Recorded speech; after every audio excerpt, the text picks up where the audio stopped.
Environmentalism struggled to gain popularity for many years, even with the early environmental works of John Muir, Ansel Adams, and Margaret Murie.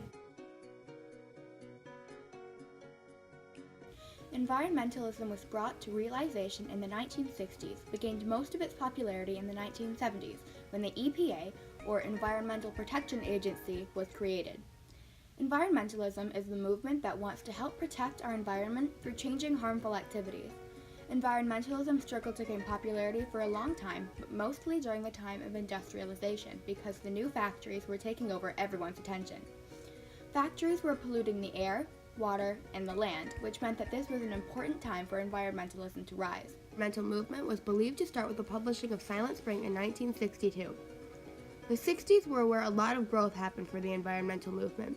Once the idea of preservation and protection of the environment was in people's heads, the membership of the Wilderness Society and the Sierra Club grew about 700,000 subscriptions from the year 1960 to 1970. Ansel Adams was a very influential activist, moving people with his black and white nature images. Ansel Adams joined the Sierra Club in 1919 and worked in Yosemite at the headquarters. From 1936 to 1970, Adams was the president of the Sierra Club. Adams was born on the 29th of February in 1902 near the Golden Gate Bridge. When Adams was young, he aspired to become a pianist, but in 1916, after a trip to Yosemite National Park, that changed to a photographer. Ansel Adams then visited Yosemite once every year from then until his death. In much of Adams' early career, he worked as a commercial photographer, which was unfortunate because his passion was in photographing nature. For all of his life, he was a conservationist and believed in respecting and protecting our environment. The Sierra Club helped him get to where he was as a photographer. Adams had his first single exhibition at the Sierra Club headquarters in San Francisco, and his first published images and writings went to their 1922 bulletin. By 1934, Adams was an established natural photographer, environmentalist, and was elected to the board of the Sierra Club. John Muir was one of the most important environmental activists of his time. He was one of the first environmentalists. He wrote in many magazines of the topic of environmentalism, traveled around the world to forests and national parks, and helped pass the Yosemite National Park Bill in 1889. Muir was born on April 21st in Scotland in 1838. He and his family moved to the U.S. in 1849 when he was just 11 years old. They moved to a forest in Wisconsin country where he could roam the fields and explore forests. This is where he first developed his love for nature. He became interested in nature and inventions. He created things and took some things to the state fair. At the age of 29, Muir obtained a severe eye injury while working in a workshop.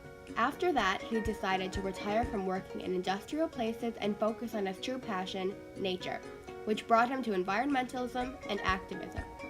The first acts of environmentalism in the U.S. were by John Muir in 1889 when he traveled around what is now Yosemite. The Yosemite is so wonderful that we are apt to regard it as an exceptional creation. John Muir, The Yosemite, 1887. He took Robert Underwood Johnson, who was a writer and a diplomat, also editor of Century magazine, on a camping outing to show him the damage caused by overpopulation of sheep and cattle. Muir also brought other influential people to the national park, including Theodore Roosevelt. Before that, Muir wrote amazing articles about his excursions and scenery for Century and Scribner's Monthly, which resulted in many people joining the Muir-Johnson movement, which helped get Yosemite to become a national park in 1890. John Muir is also personally involved in the creation of the Sequoia, Mount Rainier, Petrified Forest, and the Grand Canyon National Park. Margaret Murie was the most important environmentalist of this time because it was very uncommon for women to have a say in political movements like this. Murie is considered the grandmother of the conservationist movement. Murie was the first woman to graduate from the Alaska Agricultural College and School of Mines with a degree of business administration. Marty married her husband, Ollis Murie, while he was still working for the U.S. Bureau of Biological Studies. They later went to an 885-kilometer, 8-month travel to study caribou.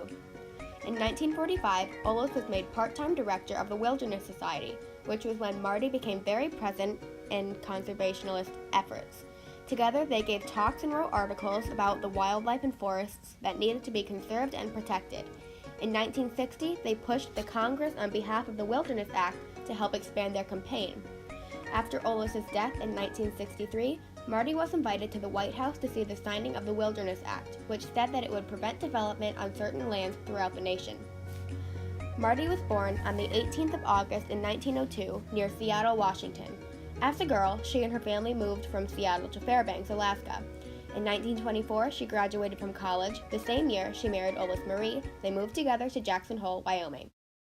Why have you worked so hard for the wilderness? Because I was fortunate enough to have my life go in such a pattern that I spent a good deal of time in wilderness and felt perfectly at home in it. And I suppose I began to see too many instances of wilderness being destroyed. Environmentalism struggled to gain popularity for many years, even with the early environmental works of John Muir, Ansel Adams, and Margaret Murie. All of the environmentalists struggled to get to where they were, whether it was a blinding injury or being the first and only woman of your time to graduate college with a degree in business and move on to do what you love. They were all challenges to overcome. There are many different kinds of activism. Adams proved this by helping preserve nature with beautiful images, Muir by helping form national parks and creating bills to protect it, or by moving place to place for months on end to study populations that are decreasing, like Margaret Murie.